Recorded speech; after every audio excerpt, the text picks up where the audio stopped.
यावेळेस आपण आज प्रभुभोजनाच्या विधीसाठी आणि उद्या उत्तम शुक्रवार आणि त्यानंतर पुनरुत्थानाचा जो सण आहे की जो आपल्या ख्रिस्ती विश्वासाचा पाया आहे, त्यामध्ये आपण जात असताना आज आपण प्रभू येशू ख्रिस्ताने आपल्या शिष्यांबरोबर जे शेवटलं भोजन घेतलं, बलिदानाचं भोजन घेतलं आणि जो प्रभुभोजनाचा विधी प्रस्थापित केला, त्याबद्दल अगदी थोडक्यात आपण समजण्याचा प्रयत्न करूया आणि आपण वचनामध्ये जाण्याच्या आधी प्रार्थना करूया. आपण प्रभू येशू ख्रिस्ताच्या नावामध्ये इथे एकत्र आलेलो आहोत. प्रभू येशू ख्रिस्त आपल्यामध्ये उपस्थित आहे, त्याचा पवित्र आत्मा आपल्यामध्ये उपस्थित आहे, त्याचं वचन ही जिवंत पवित्र वचन आहे आणि त्याच्या वचनाची घोषणा आज होत असताना, प्रभू येशूच्या सामर्थ्यशाली नावाची घोषणा आज होत असताना आणि प्रभू येशूने त्याचं शरीर आणि रक्त जे आपल्यासाठी दिलं त्याचे आपण स्मरण करत असताना आज प्रभू येशू स्वतः आपल्यामध्ये उपस्थित आहे आणि अब्बा पिता त्याचे हात नाम करून त्याच्या वचनाचं समर्थन करणारे आणि त्याच्या पुत्राच्या प्रभू येशूच्या नावामध्ये चिन्ह चमत्कार अद्भुत कृत्य घडून येणारे त्या विश्वासाने आज आपण इथे बसूया आणि वचनात जाण्याआधी आपण प्रार्थना करू. अब्बा तुला धन्यवाद देतो, तुझी उपकार स्तुती करतो, तू महान आहे आणि आम्ही प्रत्येक दिवशी हा अनुभव घेतो की परमेश्वर चांगला आहे आणि त्याची दया सनातन आहे. आम्ही विश्वासाने घोषणा करतो आमचा स्वर्गीय प्रेमळ पिता चांगला आहे आणि त्याची दया सनातन आहे. आणि होय प्रभू येशूच्या नावामध्ये आज अब्बा पिता तुझ्या दयेचा आणि कृपेचा वर्षाव आमच्यावर होत असताना प्रभू येशूची कृपा आणि प्रभू येशूचं नीतिमत्व आम्ही विश्वासाने स्वीकारतो आणि अब्बा पिता तुझं वचन ऐकण्यासाठी, ते ग्रहण करण्यासाठी आम्ही तुझ्या चरणाजवळ येतो. प्रभू येशू तुमच्या अंतःकरणाचे नेत्र उघड, पवित्र आत्मे आम्ही तुझ्यावर अवलंबून राहतो. प्रभू येशू तू तुझ्या शिष्यांसोबत जे बलिदानाचं भोजन केलं तेव्हा तू काय केलंस हे तू आम्हाला शिकव. पवित्र आत्मे तू तिथे उपस्थित होतास आणि तू आज आमच्यामध्ये उपस्थित आहे, तू आम्हाला शिकव आणि आमच्या जीवनाद्वारे तू गौरवला जा. आणि अब्बा पिता आम्ही तुझं वचन केवळ ऐकणारे न होता त्याप्रमाणे आचरण करणारे होण्यास तुझी कृपा तू आम्हाला पुरवून दे. तारणाऱ्या प्रिय प्रभू येशू ख्रिस्ताच्या नावात विनंती केली म्हणून करू, amen amen. Praise the Lord. परमेश्वराच्या नावाला धन्यवाद देऊया. जेव्हा आपण बलिदानाचा सण ही घटना बघतो किंवा प्रभू येशूने आपल्या शिष्यांबरोबर जे बलिदानाचं भोजन केलं त्याबद्दल जेव्हा आपण शिकतो, आपण ऐकतो, आपण बरेच वर्षाच्या बद्दल ऐकलेलं आहे आणि शेवटलं भोजन असं ह्या घटनेला म्हटलेलं आहे. शेवटलं भोजन, कारण प्रभू येशूने आपल्या शिष्यांबरोबर हे शेवटलं भोजन केलेलं होतं आणि त्याच रात्री बऱ्याच घटना घडलेल्या. त्या संध्याकाळपासून पुढे आपण बघतो की नंतर बऱ्याच घटना घडलेल्या प्रभू येशू ख्रिस्ताला वधस्तंभावर खेळण्यापर्यंत. पण त्या संध्याकाळी आणि त्या रात्री किती घटना घडल्या त्यांचं विश्लेषण आपण एका संध्याकाळमध्ये आणि ते पण काही 10-15 मिनिटांमध्ये करू शकत नाही. पण परमेश्वराचा पवित्र आत्मा ते आपल्याला दाखवून देईल, आपल्याला शिकवेल म्हणून आपण विश्वासाने त्याच्या चरणाजवळ जाऊया. आपण बघतो की चारही शुभवर्तमानामध्ये ही घटना आहे की प्रभू येशूने हे बलिदान सणाचं जे भोजन आहे की जे इस्रायल लोकांना परमेश्वराने मिस्राच्या दास्यातून सोडवलं, त्यांची सोडवणूक केली, त्यांची सुटका केली, गुलामगिरीतून त्यांना बाहेर काढलं, याची आठवण म्हणून हे भोजन केलं जात होतं की परमेश्वर जो इस्रायलाला सोडवणार आहे, त्याचबरोबर जो मोठा संहार झाला होता मिस्री लोकांचा, त्या संहारापासून, त्या मृत्यूपासून सुटका करणारा जो परमेश्वर आहे, त्याच्या त्या सुटकेची, त्याने केलेल्या सुटकेची आठवण करण्यासाठी हा जो विधी आहे हा पिढ्यानपिढ्या लावून दिलेला होता आणि इस्रायल लोक तो विधी पाळत होते. पण आता आपण बघतो की पवित्र शास्त्रामध्ये जुन्या करारामध्ये ज्या गोष्टी आहेत त्या नवीन कराराची छाया आहे. म्हणून परमेश्वर जेव्हा इस्रायल लोकांना मिस्रातून सोडवत होता, त्यांची सुटका करत होता, तेव्हाचा जो हा बलिदान सण आहे तो येणाऱ्या काळामध्ये संपूर्ण मानव जातीच्या पापांपासूनची सुटका होणार होती, मृत्यूपासूनची सुटका होणार होती, सैतानाच्या साम्राज्यातूनची सुटका होणार होती. प्रभू येशू ख्रिस्ताच्या मरणाद्वारे आणि पुनरुत्थानाद्वारे त्याची घोषणा या विधीद्वारे केली जात होती. आणि आपण बघतो की या सायंकाळच्या वेळेस प्रभू येशू ख्रिस्त त्याच्या शिष्यांना हे प्रगट करत आहे. जेव्हा आपण बघतो लुक शुभवर्तमान याचा 22वा अध्याय, लुक शुभवर्तमान याचा 22वा अध्याय आणि 14व्या वचनामध्ये आपण बघतो की आता त्यांना बलिदानाचं भोजन करायचं होतं आणि त्याच्यासाठी त्यांना तयारी करायची होती, त्यांना जागा हवी होती. आज आपल्याला चर्च घ्यायला जागा हवी होती, हो की नाही? त्यांना जागा हवी होती आणि मग प्रभू येशू त्यांना म्हणाला, कुणाला म्हणाला? 2 जणांना, पेत्राला आणि की तुम्ही तयारी करण्यासाठी तुम्ही तयारी करण्यासाठी पुढे जा आणि कुठे जा, कुठे तयारी करायची अशी आपली इच्छा असेल. जेव्हा पेत्र आणि योहानाने विचारलं तेव्हा प्रभू येशूने त्यांना सांगितलं की तुम्ही नगरात जा, तिथे तुम्हाला एक माणूस असेल, तो घागर घेऊन चाललेला असेल पाण्याची, तो ज्या घरामध्ये जाईल तिथे तुम्ही जा, त्याच्या धन्याला तुम्ही सांगा की प्रभूजी विचारतात की माझ्या शिष्यांबरोबर मी वलांडणाचं भोजन करावं, अशी जागा कुठे, आणि मग तो तुम्हाला सजवून तयार केलेली माडी दाखवेल आणि तिथे तुम्ही जा. प्रभू येशू ख्रिस्त त्यांना सांगत आहे की त्यांची गरज प्रभू येशूला माहिती आहे. त्यांना वलांडणाचं भोजन करायचं आहे, तुम्हाला प्रभू भोजनाचा विधी प्रस्थापित करायचा आहे. तुमची गरज काय आहे तुमच्या स्वर्गीय प्रेमळ पित्याला माहिती आहे, कुठे करावं हे त्याला माहिती आहे, पण त्याची मागणी ऐकणं आणि त्याच्या प्रमाणे चालणं गरजेचं आहे. त्याने काही प्रश्न विचारला नाही. प्रभू येशूला विचारलं कुठे तयारी करायची, त्याने सांगितलं असं असं जा, आणि पाणी तर बाया भरतात, माणूस त्याचं पाण्याची घागर घेऊन जाईल आणि कोणत्या घरात जाईल काही नाही. फक्त त्यांनी ऐकलं आणि ते जायला लागले. ते गेले आणि प्रभू येशूने सांगितल्याप्रमाणे त्यांना आढळलं असं वचन सांगतं. Praise the Lord. जे काही प्रभू येशू त्याच्या वचनाद्वारे तुम्हाला आज सांगत आहे, त्याच्या वचनावर विश्वास ठेवून, प्रभू येशूवर विश्वास ठेवून जेव्हा तुम्ही पुढे चाला तेव्हा त्याच्या वचनाप्रमाणे प्रत्येक अभिवचन खरं झालेलं तुम्हाला आढळेल. आणि ती नुसती वरची माडी नव्हती, तर सजवून तयार केलेली माडी. Praise the Lord. ही सगळी तयारी असलेली, सजवून तयार केलेली अशी वरची खोली त्याच्यासाठी तिथं सज्ज होती. जेव्हा परमेश्वराने तुम्हाला पाचारण केलेले आहे, जेव्हा प्रभू येशू तुम्हाला त्याच्या वचनाद्वारे मार्गदर्शन करत आहे, आणि जेव्हा तुम्ही त्याच्या वचनावर विश्वास ठेवून त्याच्या पावलावर पाऊल टाकून चालत आहात, तेव्हा नुसतं ते अभिवचन पूर्ण झालेलं तुम्हाला पाहायला मिळणार नाही, तर किती अद्भुत आणि महान प्रकारे परमेश्वराच्या गौरवाने परिपूर्ण असं ते अभिवचन तुमच्या जीवनामध्ये पूर्ण झालेले आहे तुम्हाला पाहायला मिळेल. पुढे आपण बघतो की लूका शुभवर्तमान 22 अध्याय 14व्या वचनामध्ये असं म्हटलेलं आहे की नंतर वेळ झाली तेव्हा तो जेवावयास बसला व त्याच्याबरोबर प्रेषितही बसले. प्रेषित म्हणजे कोण? 12 शिष्य.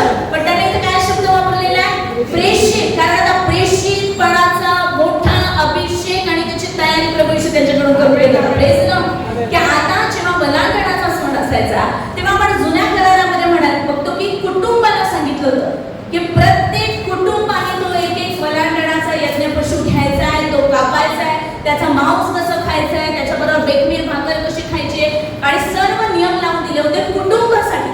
पण आता इथे कुटुंब आहे का त्यांचं? कुटुंब आहे शिष्यांचं? नाही. तर ते कुणाबरोबर आहे? प्रभू येशू बरोबर आहे. कारण प्रभू येशूने त्यांना देवाच्या कुटुंबामध्ये आता घेतलेलं आहे आणि देवाचं कुटुंब इथे प्रस्थापित झालेलं आहे. आणि येणाऱ्या देवाच्या कुटुंबाची सुरुवात तिथे त्या वरच्या माडीवर झालेली आहे की जिथे ख्रिस्ताच्या मंडळीची स्थापना झालेली आहे. देवाच्या कुटुंबाचा पाया तिथे रचला जाते. तिथं बाकीच्या स्त्रियांचा उल्लेख नाहीये, बाकीच्या शिष्यांचा उल्लेख नाहीये, तर फक्त प्रेषित असं म्हटलेलं आहे. आज तुम्हाला देवबापाने निवडून वेगळं केलेलं आहे. तुम्ही जगाबरोबर नाही तर प्रभू येशूवरील विश्वासाच्या द्वारे तुम्ही जिवंत देवाचे पुत्र आहात. तर प्रभू येशू ख्रिस्ताच्या बरोबर वारीसही आहात आणि आता तुम्ही जिवंत देवाच्या कुटुंबाचा भाग आहात. तुम्ही प्रभू येशूचं कुटुंब आहात. आणि जेव्हा तुम्ही प्रभू येशूच्या कुटुंबामध्ये आहात आणि आपण बघतो की प्रभू येशू जेवायला तिथे बसलेला आहे, तेव्हा माडी सजलेली आहे, तयारी केलेली आहे, मेज तयार आहे. तो तुमच्या शत्रूंच्या देखत तुमच्या पुढे ताट वाढेल. तो तुम्हाला काहीही उणीव पडू देणार नाही, तर प्रत्येक गोष्टीने तो तुम्हाला तृप्त, समाधानी, विजयी असं आपल्या जीवनामध्ये चालते. पण त्याआधी त्याची वाणी ऐकणं आणि जे त्यांनी सांगितलं त्याप्रमाणे करणं गरजेचं आहे. त्यांनी प्रभू येशूची वाणी ऐकलेली आहे, त्याच्याप्रमाणे त्यांनी केलेलं आहे. त्यांनी त्यांचं कुटुंब सोडलेलं आहे, त्यांचं सर्वस्व त्यांनी सोडलेलं आहे. ते प्रभू येशूच्या मागे आलेले आणि आता एक मोठं अद्भुत कार्य जे त्यांच्या जीवनामध्ये येणाऱ्या दिवसामध्ये होणार आहे ते त्यांना इथे पाहायला मिळत आहे. पुढे आपण बघतो की पेत्र आणि योहान यांनी ती तयारी केली, तिथे ते सगळे जेवायला बसलेले, त्यांना ते सगळं आढळलेलं आहे. आणि आता प्रभू येशू ख्रिस्त असं म्हणत आहे, प्रभू येशू ख्रिस्त म्हणतो 15वं वचन, तेव्हा तो त्यांना म्हणाला, मी दुःख भोगण्यापूर्वी हे वलांडणाचं भोजन तुम्हाबरोबर करावं अशी माझी फार उत्कट इच्छा होती. प्रभू येशूची उत्कट इच्छा होती की हे वलांडणाचं भोजन त्याच्या शिष्यांबरोबर करावं. जर आपण जगिक दृष्ट्या बघितलं तर हे त्याच्या मृत्यूच्या पूर्वीचं शेवटचं भोजन होतं त्यांच्या बरोबरचं.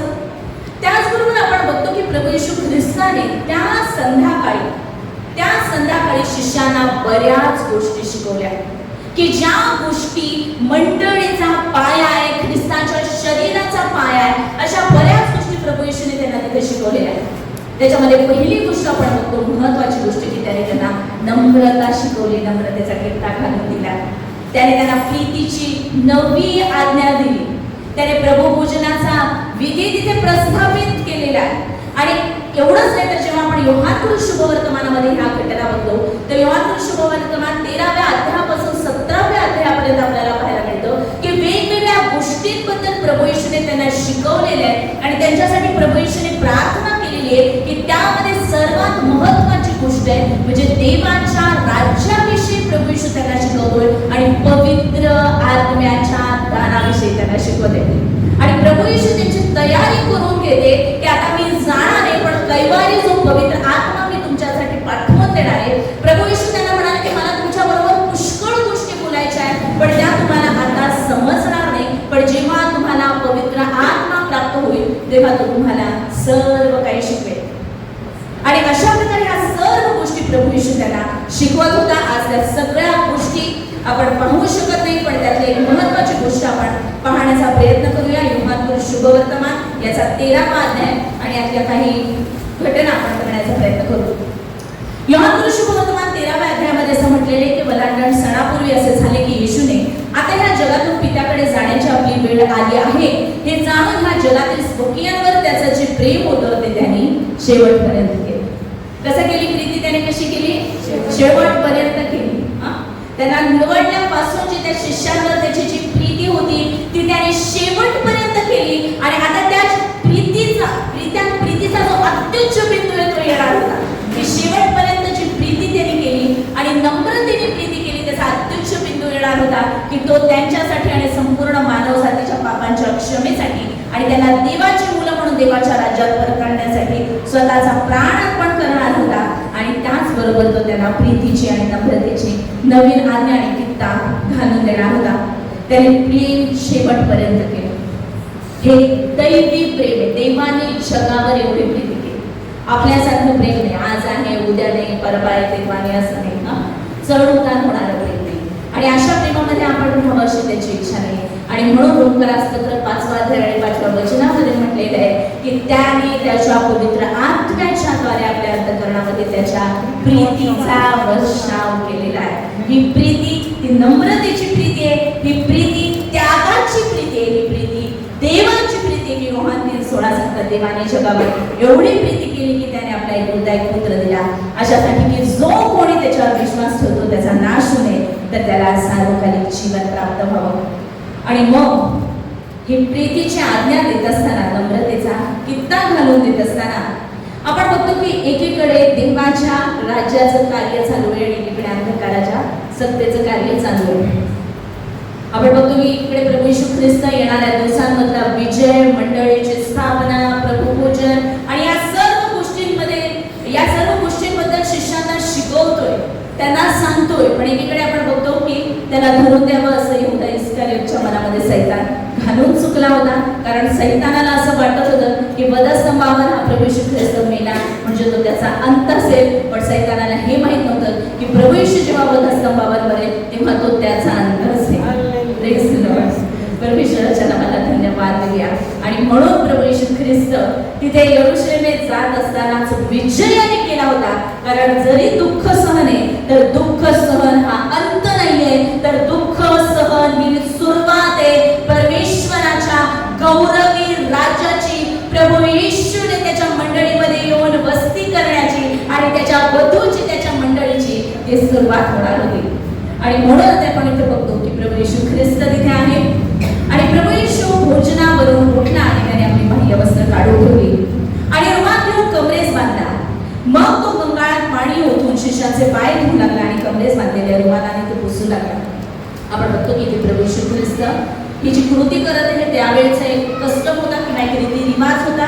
ते ज्या धुळीच्या रस्त्यांवरून चालायचे, जे चप्पल ते घालून चालायचे, त्याचे पाय पडलेले असायचे म्हणून जेवणापूर्वी पाय धुणं हे त्यांची प्रथा होती. पण हे काम जे होतं हे सेवक करायचे. पण प्रभू येशू ख्रिस्त त्याचा गुरु आणि प्रभू आहे. पण त्याने इथे 4 गोष्टी केल्याचं आपल्याला पाहायला मिळतं की पहिली गोष्ट तो भोजनावर उठला, दुसरी गोष्ट त्याने आपली बाह्य वस्त्र काढून ठेवली, तिसरी गोष्ट रुमाल घेऊन तो कमरेस बांधला आणि चौथी गोष्ट गंगाळात पाणी घेऊन तो आपल्या शिष्यांचे पाय धुवू लागला. इथे प्रभू येशू ख्रिस्त त्यांना एकीकडे नम्रतेचा कित्ता शिकवत होता. नम्रता, लीनता काय आहे ते त्यांना शिकवत होता. पण त्याचबरोबर त्याने त्यांच्यासाठी काय केलेलं आहे हे तो त्यांना दाखवत होता. की जे पौल आपल्याला फिलिप्पीकरास पत्र याच्या 2ऱ्या अध्यायामध्ये सांगतो. फिलिप्पीकरास पत्र याचा 2रा अध्याय आणि इथे आपल्याला पाहायला मिळतं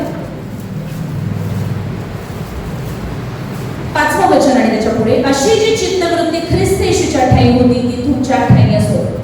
तो देवाच्या स्वरूपाचा असूनही देवाच्या बरोबरीचे असणे हा लाभ आहे असे त्याने मानलेले. तो स्वर्गात होता, तो देवा बरोबर होता, तो स्वतः देव होता. पण आता देवाच्या बरोबरीचं असणं हा लाभ आहे असं त्याने मानलेलं नाहीये. तर त्याने स्वतःला रिक्त केलं.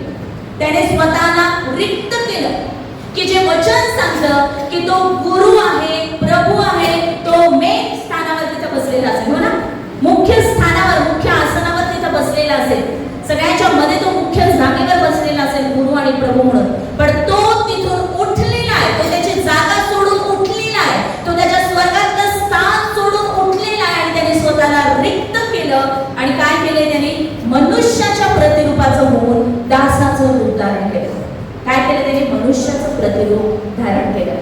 तो त्याचा स्वर्गीय स्थान सोडून उठला, तो पृथ्वीवर आला, त्याने मनुष्याचं स्वरूप धारण केलं आणि केवळ मनुष्याचं नाही तर त्याने दासाचं स्वरूप धारण केलं असं म्हटलेलं आहे. की जे वचन आपल्याला सांगतं की तो उठला, त्याने आपली बाह्य वस्त्र काढून ठेवली, त्याने बाह्य वस्त्र काढून ठेवली, त्याने त्याचं जे दैवी स्वरूप होतं ते त्याने बाजूला ठेवून, स्वरूप बाजूला ठेवतो. आत्म्यामध्ये पूर्ण देव होता, पण तो देव म्हणून या जगात आलेला नाहीये, तर तो मनुष्याचं रूप धारण करून आलेला आहे. मनुष्याच्या रूपाने तो आलेला आहे, देह धारण करून प्रभू येशू ख्रिस्त आलेला आहे. आणि एवढंच नाही तर नुसतं मनुष्याचं रूप नाही तर दासाचं रूप त्याने धारण केले की त्याने रुमाल घेऊन आपल्या कमरेला बांधला.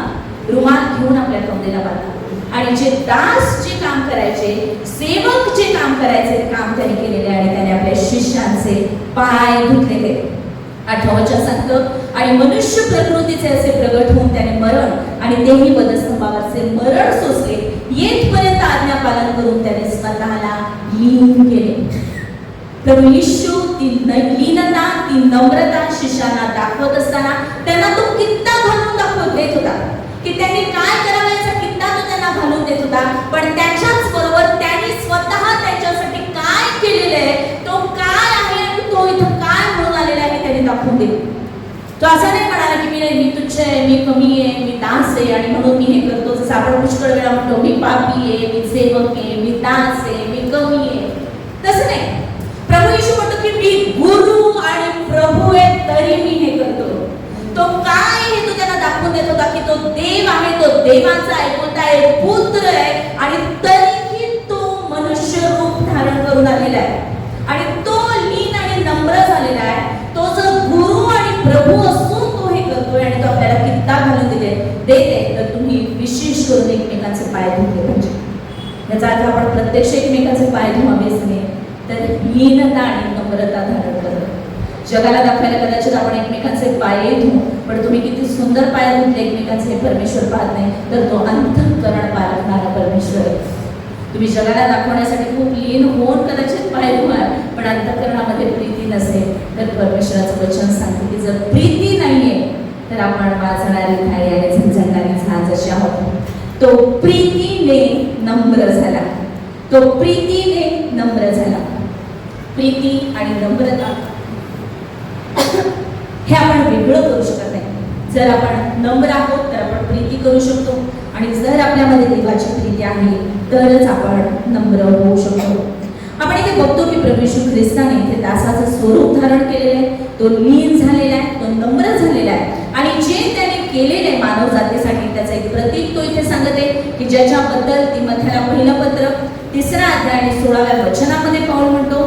तिमोथेला पहिलं पत्र 3 अध्याय आणि 16व्या वचनामध्ये पाऊल असं म्हणतो, सुभक्तीचे रहस्य निर्विवाद मोठे आहे. त्याला इंग्लिशमध्ये गॉडलीनेस असं म्हटलेलं की परमेश्वराचं दैवत्व याचं जे रहस्य आहे ते किती मोठं आहे. प्रभू येशू ख्रिस्ताने देह धारण करून या जगात येणं हे रहस्य खूप मोठं आहे आणि हे रहस्य प्रभू येशू ख्रिस्त शिष्यांना प्रगट करत होता. आणि इथे असं म्हटलेले सुभक्तीचं रहस्य निर्विवाद मोठे, तो देहाने प्रगट झाला, आत्म्याने नीतिमान ठरला, देवदूतांच्या दृष्टीस पडला, त्याची राष्ट्रात घोषणा झाली, जगात त्याच्यावर विश्वास ठेवण्यात आला, तो गौरवात वर घेतला गेला. आणि अगदी एकाच वचनामध्ये पाऊल पूर्ण सुवार्ता सांगतोय आणि याच्यामध्ये आपल्याला पाहायला मिळते की त्या सुवार्तेचा महत्त्वाचा भाग आहे की प्रभू येशू देह धारण करून आला, तो आपल्या बाबांसाठी मरण पावला, परमेश्वर देवाने त्याला 3ऱ्या दिवशी मेलेल्यामधून पुन्हा जिवंत केलं आणि आज तो जिवंत असा स्वर्गात गेला. आणि हे निर्विवाद मोठं असं रहस्य असं पाऊल सांगतो. आणि हेच रहस्य आपण बघतो हा नम्रतेचा कित्ता दाखवताना, नम्रतेचा कित्ता घालून देत असताना प्रभू येशू त्यांना सांगत आहे प्रीती, नम्रता, देवत्व आणि सुवार्ता. प्रीती, नम्रता, देवत्व आणि सुवार्ता. प्रभू येशू ख्रिस्त देह धारण करून आला. त्याने स्वर्गातलं त्याचं स्थान, देवत्व, जो तो पूर्ण देव होता, ते त्याचं देवत्व, ते त्याच्या बरोबरीचं, देवाच्या बरोबरीचं असं हा त्याने लाभ मानला नाही, पण त्याने मानवाचं रूप धारण केलं. आणि इब्रिकरास पत्र 10वा अध्याय 5, 6 आणि 7 वचनामध्ये म्हटलेले आहे, म्हणून तो जगात येते वेळेस म्हणाला, यज्ञ व अन्नार्पण यांची तुला इच्छा नव्हती. की जो यज्ञ पशु मारला जात होता लहानपणाचा, जे अर्पण केले जात होते त्याची तुला इच्छा नव्हती, कारण जरी वचन सांगतं की रक्ताने सर्व काही शुद्ध होतं, पण बैलांचं आणि बकऱ्यांचं रक्त हे पाप शुद्ध करण्यासाठी, पाप धुवून टाकण्यासाठी समर्थ नाहीये. म्हणून तो म्हणतो की यज्ञ व अन्नार्पण याची तुला इच्छा नव्हती, तू माझ्यासाठी शरीर तयार केलं, शरीर तयार केलं. आणि असा जो प्रभुभोजनाचा विधी आहे तो आपण त्याच्या शरीराच्या आणि त्याच्या रक्ताच्या स्मरणार्थ प्रस्थापित करत आहोत. प्रभू येशूसाठी परमेश्वर पित्याने शरीर तयार केलं. होमांनी व पापांबद्दलच्या अर्पणांनी तुला संतोष नव्हता, ह्यावरून मी म्हणालो, पहा हे देवा, ग्रंथपटात माझ्याविषयी लिहून ठेवले आहे, तुझ्या इच्छेप्रमाणे करण्यासाठी मी आलो आहे. आधीच या घटना ज्या घडणार होत्या त्याबद्दल जुन्या करारामध्ये लिहून ठेवलेलं होतं आणि आता देवाची इच्छा पूर्ण करण्यासाठी प्रभू येशू ख्रिस्त आलेला आहे. आणि ती देवाची इच्छा म्हणजे कोणाच्याही आत्म्याचा नाश होऊ नये, तर सर्वांनी पश्चाताप करावा आणि सत्याच्या ज्ञानापर्यंत पोहोचावं. कोणाच्याही आत्म्याचा नाश होऊ नये, तर सर्वांना सार्वकालिक जीवन प्राप्त व्हावं, ही पित्याची इच्छा पूर्ण करण्यासाठी प्रभू येशू ख्रिस्त आला, देह धारण करून आला. त्याने स्वतःला लीन आणि नम्र केलं आणि त्याने जे केलं तेच त्याच्या शिष्यांनी करावं अशी त्याची इच्छा आहे. Praise Lord. त्याने जे केलं, देवाचा पुत्र म्हणून जे त्याने केलं, तेच तुम्ही आणि मी जे त्याच्यावर विश्वासाच्या द्वारे देवाची मुलं झालेलो त्या आपण करावं अशी त्याची इच्छा आहे. कारण जेव्हा आपण प्रभू येशूवर विश्वास ठेवलेला आहे, वचन सांगतं जितक्यांनी त्याच्यावर विश्वास ठेवला त्यांना देवाची मुलं होण्याचा अधिकार दिलेला आहे. जो प्रभूशी जडलाय तो आणि प्रभू एक आत्मा आहे. योहानाचं पहिलं पत्र 1 अध्याय 4 अध्याय 17 वचन सांगतं की जसा प्रभू येशू आहे तसे आपण या जगामध्ये आहोत. आणि म्हणून जे काही त्याने केलं तसं त्याच्या पावलावर पाऊल टाकून आपण चालावं, त्याचा कित्ता आपण अनुसरावा अशी त्याची इच्छा आहे. आणि म्हणून प्रभू येशू म्हणतो की मी तुम्हाला 15वं वचन योहान 13:15, कारण जसे मी तुम्हाला केले तसे तुम्हीही करावे म्हणून मी तुम्हाला कित्ता घालून दिलेला आहे. मत्ती 20:28 मध्ये प्रभू येशू ख्रिस्त म्हणतो की मनुष्याचा पुत्र सेवा करून घ्यावयास नाही तर सेवा करावयास आणि पुष्कळांच्या पापाच्या मुक्ततेसाठी स्वतःचा जीव खंडणी म्हणून अर्पण करावयास आलेला आहे. आणि ती सेवा इथं करत असलेला आपल्याला पाहायला मिळतो. वचन 12 मध्ये प्रभू येशू म्हणतो, बऱ्याच घटना यामध्ये, पण आपण वेळेच्या अभावी सगळं पाहणार नाही. आपण वचन 12 मध्ये जाऊ. मग त्याचे पाय धुतल्यावर आपली वस्त्रे चढवून पुन्हा बसल्यावर त्याने म्हटले, मी तुम्हाला काय केलंय तुम्हाला समजलं का? नुसता कित्ता घालून त्याने दाखवून दिलं नाही की त्याने काय केलेले, तर कित्ता घालून तुम्ही काय करावं ह्याची नुसती कृती करून नाही दाखवलेली, तर त्याने काय कृती केली याचं स्पष्टीकरण पण त्याने केलेलं आहे. कारण तो उत्तम गुरु आहे, तो प्रभू आहे, तो देव आहे, तो देवाचा पुत्र आहे. आणि त्याने आपल्याला कित्ता घालून दिलेला आहे की आपण काय करावं. आणि म्हणून नुसती तो कृती करत नाहीये, तर कृती बरोबर त्याचं एक्सप्लेनेशन करतोय, तर स्पष्टीकरण करतोय की त्याने काय केलं. तो कित्ता घालून देतोय. कित्ता म्हणजे काय? उदाहरण. कुणाचं उदाहरण देतोय तो? ह्या ब्रदरांनी असं केलं, त्या ब्रदरांनी तसं केलं नाही. आपण दुसऱ्याची उदाहरणं देऊ, पण जर माझं जीवन तसं नसेल तर मी मोठमोठ्या सेवकांची उदाहरणं देईन, पण जर माझं जीवन त्या वचनाला धरून नाहीये तर. प्रभू येशू ख्रिस्त हा एक उत्तम लीडर होता, कारण तो नुसतं त्यांना शिकवत नव्हता, तर तो त्याच्या आचरणाद्वारे त्यांना उदाहरण देत होता. स्वतःच्या आचरणाद्वारे त्यांना कित्ता घालून देत होता. आणि त्याच्या पावलावर पाऊल टाकून चालणारा त्याचा शिष्य प्रेषित पाऊल म्हणतो की तुम्ही माझं अनुकरण करणार का? कारण तो खात्रीने म्हणतो की आता मी नाही तर ख्रिस्त माझ्या ठाई जगतो. Praise the Lord. आणि तोच ख्रिस्त आज आपल्या ठाई जगतो. त्याच्या पावलावर पाऊल टाकून आपण पुढे जावं अशी त्याची इच्छा आहे. आणि तो म्हणतो की तुम्हाला मी काय केलं हे तुम्हाला समजलं का? नुसतं एखादी गोष्ट करायची म्हणून करू नका, आपण ते का करत आहोत हे समजून सांगितलंय. मग प्रभूपूजनाचा विधी आहे, मेसेज आलेला आहे, जायचं प्रभूपूजन घ्यायचं नाही, समजून घ्या. प्रभूपूजन काय समजून घ्या. काय त्या भाकरीचा अर्थ आहे समजून घ्या. त्या द्राक्षरसाचा अर्थ काय, बेल्याचा अर्थ काय ते समजून घ्या. गुड फ्रायडेला सुट्टी घेऊन मला सुट्टी घ्यायची, मला चर्चला जायचं, पण का समजून घ्या. पुनरुत्थान म्हणजे काय आणि त्या पुनरुत्थानाच्या द्वारे आपल्याला काय मिळालेले आहे समजून घ्या. का आपण चर्चला येत आहोत हे समजून घ्या. आपण फक्त कर्मकांड करत राहावे किंवा नियम आणि विधी पाळत राहावे अशी परमेश्वराची इच्छा नाहीये, तर आपण काय करत आहोत आणि ते का करत आहोत हे समजून घेणं महत्वाचं आहे. प्रभू येशू म्हणाला, तुम्ही मला गुरु आणि प्रभू असं संबोधता आणि ते ठीक बोलता, कारण मी तसं आहे. म्हणून मी प्रभू व गुरु असूनही जर तुमचे पाय धुतले तर तुम्ही एकमेकांचे पाय धुतले पाहिजे. जी नम्रता त्याने धारण केली, जी प्रीती त्याने केली, तीच प्रीती आणि नम्रता आपल्या ठाई असावी अशी त्याची इच्छा आहे. पुढे आपण बघतो की प्रभू येशूने त्यांना समजावून सांगितलेले, कृतीचं स्पष्टीकरण केलेले, स्वतःचा कित्ता घालून दिलेला आहे, स्वतःचं उदाहरण दिलेले आहे. आणि आता तुम्ही बघितलं, तुम्हाला समजलं. पण आता मुख्य गोष्ट प्रभू येशू ख्रिस्त पुढे 17व्या वचनामध्ये सांगतो की जर ह्या गोष्टी तुम्हाला समजतात. आधी त्याने विचारलं, मला समजलं का? नाही समजलं तर 4 वेळा विचार. कांबळे पासरांना विचारा, धनगर पासरांना विचारा, आपले क्रिस्टोफर पास्टर पण इथे आहेत, विचारा. समजत नसेल विचारा. शंकांचं निरसन करून घ्या. कळत नाहीये तुम्हाला एखादी गोष्ट का करायची, पुढे सांगतो म्हणून करू नका, तर समजून घ्या. प्रभू येशूने विचारलं, तुम्हाला समजलं का? मग प्रभू येशूने समजून सांगितलं आणि आता ते जर तुम्हाला समजलेलं आहे तर काय करा.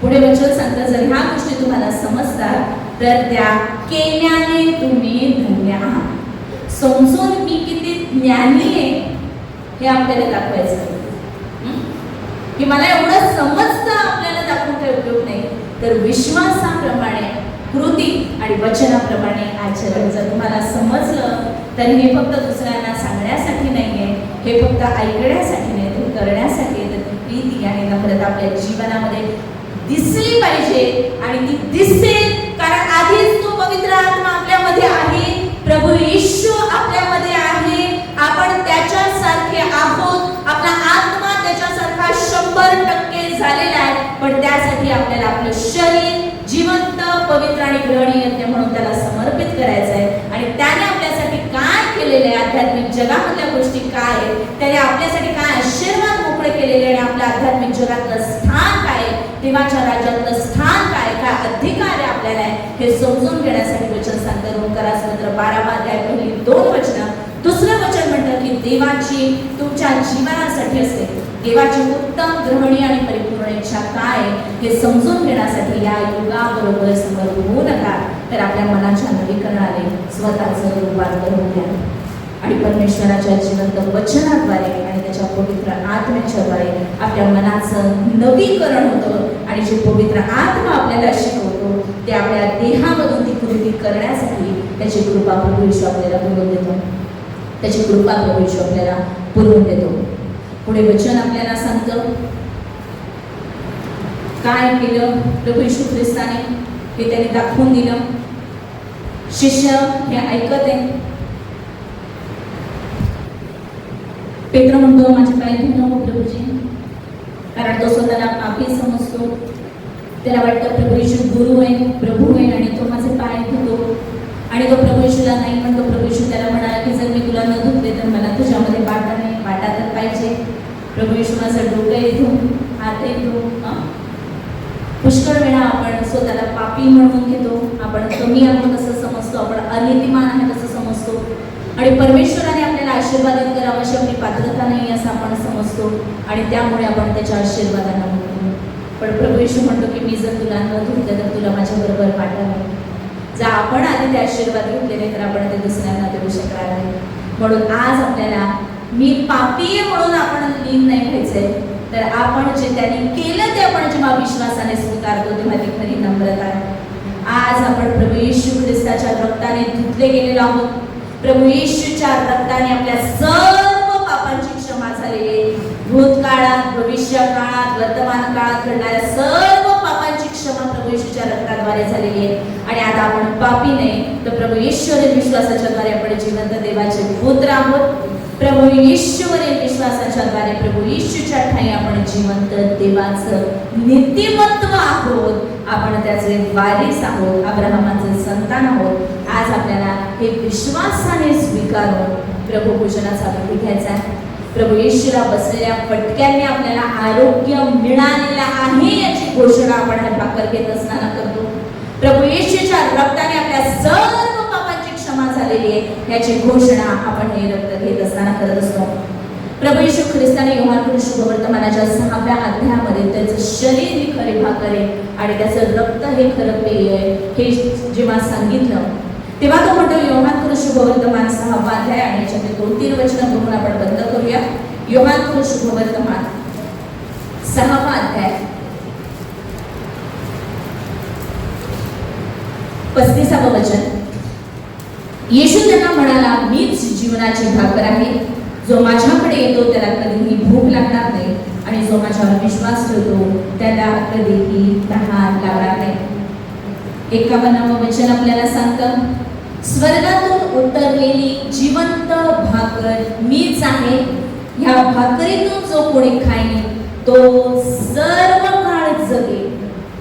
जी भाकर मी देईन ती माझा देह असून ती जगाच्या जीवनासाठी आहे.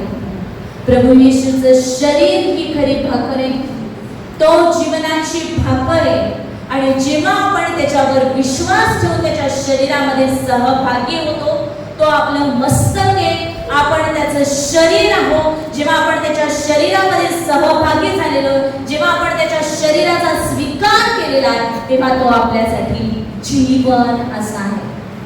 त्याचं वचन आपल्यासाठी आत्मा आणि जीवन आहे. प्रभू येशू म्हणतो की मार्ग, सत्य आणि जीवन तो आहे आणि तोच जीवनाची भाकर आहे.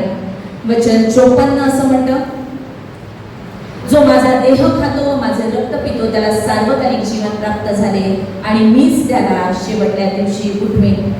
कारण माझा देह खरे खाद्य व माझे रक्त खरे पेय आहे. जो माझा देह खातो व माझे रक्त पितो तो माझ्यामध्ये राहतो व मी त्याच्यामध्ये राहतो. जसे जिवंत पित्याने मला पाठविले आणि जसा पित्यामुळे जगतो मी जगतो तसे जो मला खातो तोही माझ्यामुळे जगेल. स्वर्गातून उतरलेली भाकर हीच होय. तुमच्या पूर्वजांनी भाकर खाल्ली तरी ते मेले, हे तसे नाही. ही भाकर जो खातो तो सर्व काळ जगेल. प्रभू येशूने शिष्यांना पवित्र प्रभू भोजनाचा विधी जो आहे त्याची ओळख माडीवर तिथे करून दिली शेवटच्या भोजनाच्या वेळेस. प्रभू येशू त्यांना म्हणाले की हे माझं शरीर आहे. भाकर जी त्याने आशीर्वाद घेऊन मोडली आणि दिली आणि म्हणाले हे माझे शरीर आहे, हे तुम्ही घ्या, माझ्या स्मरणार्थ तुम्ही हे घ्या. त्याने भोजन झाल्यावर प्याला घेतला, आशीर्वादित करून तो त्यांना दिला आणि तो म्हणाला की हे पुष्कळांकरता ओतले गेलेलं माझं नव्या कराराचं रक्त आहे. जितक्यांदा तुम्ही ही भाकर खाता आणि हा प्याला पिता तितक्यांदा तुम्ही माझ्या स्मरणार्थ करा. जी सुवार्थ प्रभू येशू ख्रिस्ताने त्या 12 शिष्यांना सांगितली होती त्याचं प्रकटीकरण प्रभू येशू ख्रिस्ताच्या मरणाचं, देहाचं, शरीराचं आणि रक्ताचं प्रकटीकरण ते शिकवणारा तो त्याच्या शिष्यांना तिथे देतो, 12 शिष्यांना. पण कोरिन्थीकरास पहिलं पत्र 11 अध्याय आणि 23व्या वचनामध्ये आपल्याला काहीतरी अद्भुत असं पाहायला मिळतं. कोरिन्थीकरास पहिलं पत्र 11 अध्याय आणि त्याचं 23व्या वचनापासून पुढे. इथे हा पाऊल लिहितोय. पाऊल होता का तिकडे? शेवटच्या भोजनाच्या वेळेस पाऊल होता. प्रभू येशूने त्याचा तोच खरा, त्याचा देह खरा खाद्य, त्याचा रक्त खरा पेय, जेव्हा तो शिष्यांना शिकवत होता, शिष्यांबरोबर बोलत होता, त्या 3.5 वर्षाच्या कालावधीमध्ये पाऊल तिथे होता नाही. पण इथे पाऊल म्हणतो कारण जे मला प्रभू पासून मिळाले तेच मी तुम्हाला सांगितले आहे की ज्या रात्री प्रभू येशूला धरून देण्यात आले त्या रात्री त्याने भाकर घेतली, आभार मानून ती मोडली आणि म्हटले हे माझे शरीर आहे, हे तुमच्यासाठी आहे, माझ्या स्मरणार्थ हे करा. मग भोजन झाल्यावर पाऊल होता का तिथे? नाही. सिक्वेन्स सांगतोय पाऊल, कशा घटना घडल्या पाऊल सांगतोय. मग भोजन झाल्यावर त्याने प्याला घेऊन तसेच केले आणि म्हटले हा प्याला माझ्या रक्ताने झालेला नवा करार आहे, जितक्यांदा तुम्ही हा पिता तितक्यांदा माझ्या स्मरणार्थ हे करा. कारण जितक्यांदा तुम्ही ही भाकर खाता व हा प्याला पिता तितक्यांदा तुम्ही प्रभूच्या मरणाची तो येईपर्यंत घोषणा करता. पाऊलाला हे कोणत्या शिष्यापासून प्राप्त झालेलं नाही. तो काय म्हणतो, मला सुवार्ता कोणी मनुष्याने सांगितली नाही तर मला प्रभूने सांगितली. ज्या गोष्टी आपल्याला समजत नाही, जे रहस्य आपल्याला समजत नाही ते आपल्याला समजून सांगणारा आपला प्रभू येशू आहे. तो आपल्याला प्रगट करणारा पवित्र आत्मा आहे की जो तिथे उपस्थित होता, जो पाऊलालाही प्रगट करत होता, तोच पवित्र आत्मा आज आपल्यामध्ये उपस्थित आहे. आणि हे जे रहस्य आहे, हे प्रभू येशू ख्रिस्ताच्या देहधारणाचं जे रहस्य आहे की देव मानव रूप धारण करून या जगात आला आणि आपल्या पापांसाठी वधस्तंभावर मारला गेला. तो देवाचा शब्द, देवाचा पुत्र प्रभू येशू ख्रिस्त ह्याचं हे जे रहस्य आहे, त्याच्या शरीराचं रहस्य आहे, त्याच्या शरीराचं आणि त्याच्या रक्ताचं जे सामर्थ्य आहे ते पवित्र आत्मा आज आपल्याला समजावून सांगेल. आणि त्या विश्वासाने आपण त्याच्याजवळ येऊया, विश्वासाने आपण त्याच्याजवळ येऊया. 2 गोष्टी सांगताना पाऊल असं म्हणाला की जे मला प्रभूपासून मिळालं आणि तेच मी तुम्हाला सांगतो. त्याच्यातल्या एक गोष्ट त्याने मी सांगितली की जे प्रभू भोजनाबद्दल सांगितलं गेलं. आणि दुसरी गोष्ट तो सांगतो कोरिन्थीकरास पहिलं पत्र 15 अध्याय आणि 3 वचन, कारण मला जे सांगण्यात आले ते मी तुम्हाला सांगून टाकले. त्यापैकी मुख्य हे की शास्त्राप्रमाणे ख्रिस्त तुमच्या आमच्या पापांबद्दल मरण पावला, तो पुरला गेला, शास्त्राप्रमाणे 3ऱ्या दिवशी त्याला पुन्हा उठवण्यात आलं आणि त्यानंतर त्याने किती जणांना दर्शन दिलं ते दाखवलेले. आणि मग तो म्हणतो की जो अकाली जन्मलेला मी त्या मलाही त्याने दर्शन दिलेले. महत्वाच्या 2 गोष्टी ज्या पाऊलाने दिलेल्या आहेत मंडळीला, त्याच्यामध्ये परम मुख्य तो म्हणतो की सुवार्ता, की प्रभू येशू देवाचा पुत्र जो देह धारण करून या जगात आला, जो आपल्यासाठी मारला गेला, पुरला गेला, आपल्या पापांबद्दल मारला गेला, पुरला गेला आणि शास्त्राप्रमाणे 3ऱ्या दिवशी त्याला पुन्हा उठवण्यात आलं. आणि दुसरी महत्वाची गोष्ट ते सांगतो की जे मला प्रभूपासून मिळालं ते मी तुम्हाला सांगितलं, ते म्हणजे प्रभू भोजनाच्या वेळी की ज्या रात्री प्रभू येशू ख्रिस्ताला धरून देण्यात आलं त्या रात्री त्याने भाकर आणि द्राक्षरस घेतली, ती आशीर्वादित केली आणि ती दिली. आणि जेव्हा आपण ही भाकर आणि द्राक्षरस घेतो तेव्हा आपण प्रभूच्या मरणाची तो येईपर्यंत घोषणा करतो. त्याच्या मरणाची जेव्हा आपण घोषणा करतो तेव्हा प्रभू येशू ख्रिस्त मरण पावल्याचा अर्थ त्याने देह धारण केला, तो माणूस बनून या जगात आला, तो देव असताना तो देह धारण करून या जगात आला, ही सर्वात महत्वाची गोष्ट आहे. कारण जो देहाने आलेल्या ख्रिस्ताला कबूल करत नाही तो ख्रिस्त विरोधक आहे. म्हणून सुवार्तेचा मुख्य भाग की तो जन्मला, की तो देह धारण करून जन्मला. त्याच्या मरणाची आपण घोषणा करतो तेव्हा आपण ही घोषणा करतो की तुमच्या माझ्या आणि संपूर्ण मानव जातीच्या पापांच्या क्षमेसाठी देवाची आपल्यावरची प्रीती प्रकट करून आपल्याला पापापासून शुद्ध करून एकदाच त्याचा अर्पण करून आपल्याला सर्व काळासाठी शुद्ध करण्यासाठी त्याने स्वतःचं रक्त सांडलं. आपल्याला आरोग्य मिळावं म्हणून त्याने फटके सहन केले. आपल्याला त्याच्या गौरवी राज्याचा वाटा मिळावा यासाठी त्याने त्याग केला, त्याने अपमान सहन केला. आपल्याला सर्व शापातून मुक्त करण्यासाठी तो शाप झाला. आणि या पद्धतीने आपल्याला पाहायला मिळतं की तो त्याच्या मरणाची आपण घोषणा करतो. तो प्रभू येशू ख्रिस्त त्याला जिवंत देवाने पुन्हा उठवलेला आहे. आणि पेत्राचं पहिलं पत्र पहिला अध्याय 18 आणि 19 वचन आपल्याला सांगतात, कारण वाढवडिलांच्या परंपरेने चालत आलेल्या तुमच्या निरर्थक वागणुकीपासून सोने रुपयाच्या नाशवंत वस्तूंनी नव्हे तर निष्कलंक व निर्दोष कोकरा असा जो ख्रिस्त त्याच्या मूल्यवान रक्ताने तुम्ही मुक्त झाला आहात.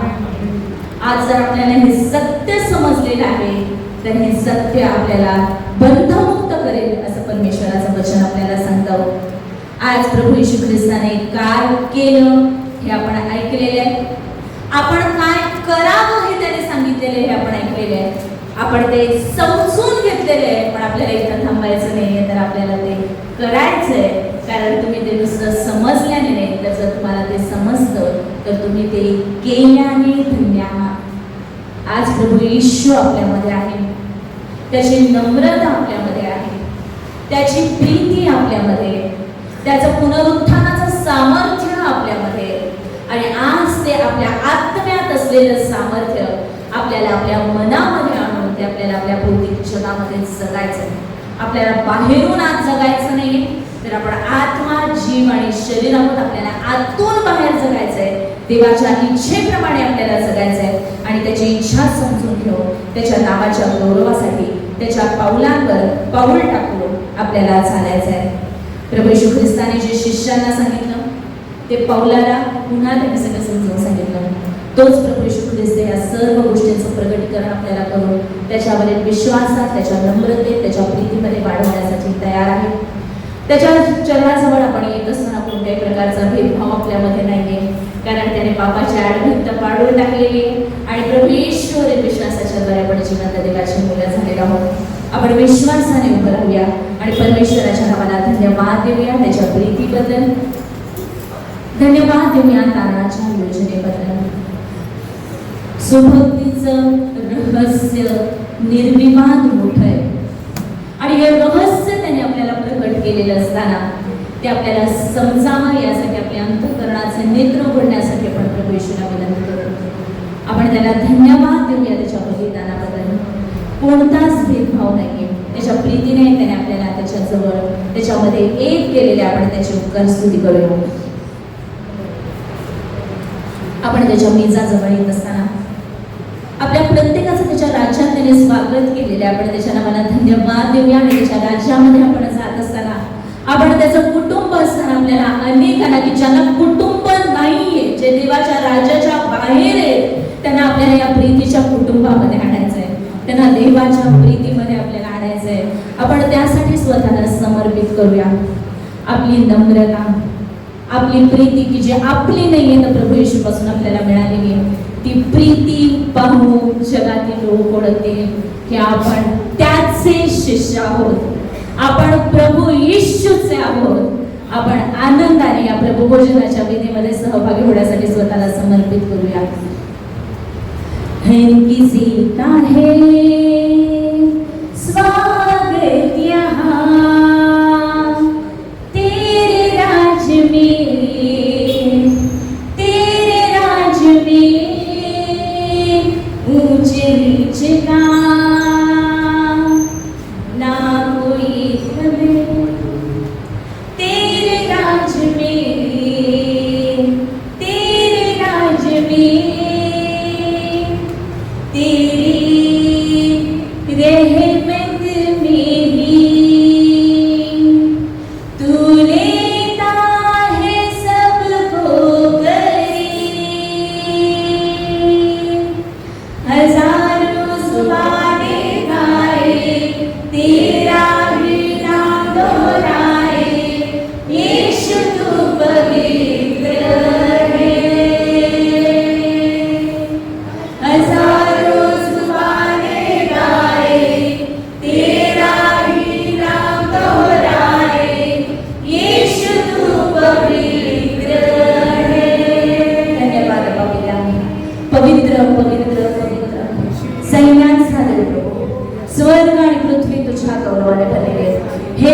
तर प्रभू तुला गौरव असो.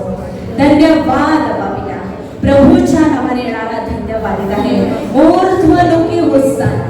बाबा धन्यवाद देतो तारणाच्या योजनेला, धन्यवाद देतो प्रभू येशू ख्रिस्ताबद्दल. प्रभू येशू धन्यवाद देतो तुझ्या शरीराबद्दल, धन्यवाद देतो तुझ्या रक्ताबद्दल. प्रभू येशू तुला बसलेल्या फटक्याने आम्हाला पूर्ण आरोग्य प्राप्त झालेले आहे. आम्ही तुला धन्यवाद देतो. प्रभू येशू तुझ्या रक्ताने आमच्या सर्व पापांची क्षमा झाली. मी तुला धन्यवाद देतो. आबा पिता प्रभू येशूच्या द्वारे तो आमच्या सर्व दुष्कर्मांची क्षमा केलीस, तो आमचे सर्व रोग बरे केलेस, तो आमचा जीव विनाश करते तू रोखलास, तो आम्हाला दया आणि करुणेचा मुकुट घातलास म्हणून आम्ही तुला धन्यवाद देतो. आणि प्रभू येशूने विश्वासाच्या द्वारे आबा पिता तुझी मुलं होण्याचा अधिकार तो आम्हाला दिलास म्हणून धन्यवाद देतो. आणि आज तुझ्या पवित्र मेजामध्ये सहभागी होत असताना प्रभू येशू तुझ्या शरीर आणि रक्त याच्या स्मरणार्थ आम्ही भाकर आणि द्राक्षरस घेत असताना आम्ही तुझी उपकार स्तुती करतो, कारण तुझ्या राज्यात तुझ्या कुटुंबात तुझी मुलं म्हणून तू आम्हाला घेतलंस. आणि हे आम्ही करत असताना आम्ही तुझ्या मरणाची तू येईपर्यंत घोषणा करण्यासाठी पृथ्वीच्या शेवटापर्यंत तुझे साक्षी होण्यासाठी स्वतःला समर्पित करतो. तो आम्हाला सहाय्य कर. तुझ्या पवित्र आत्म्याने आमच्या जीवनात कार्यसिद्धी होऊ दे. धन्यवाद बापिता तू गौरवला गेलास, धन्यवाद प्रभू येशू तू गौरवला गेलास, धन्यवाद पवित्र आत्म्या तुझ्या द्वारे कार्यसिद्धी झाली. धन्यवाद बापिता. पुन्हा एक बार आम्हा सर्वांना तुझ्या चरणाजवळ समर्पित करून त्या प्रिय प्रभू येशू ख्रिस्ताच्या नावात विनंती केली म्हणून amen. Praise the Lord. Praise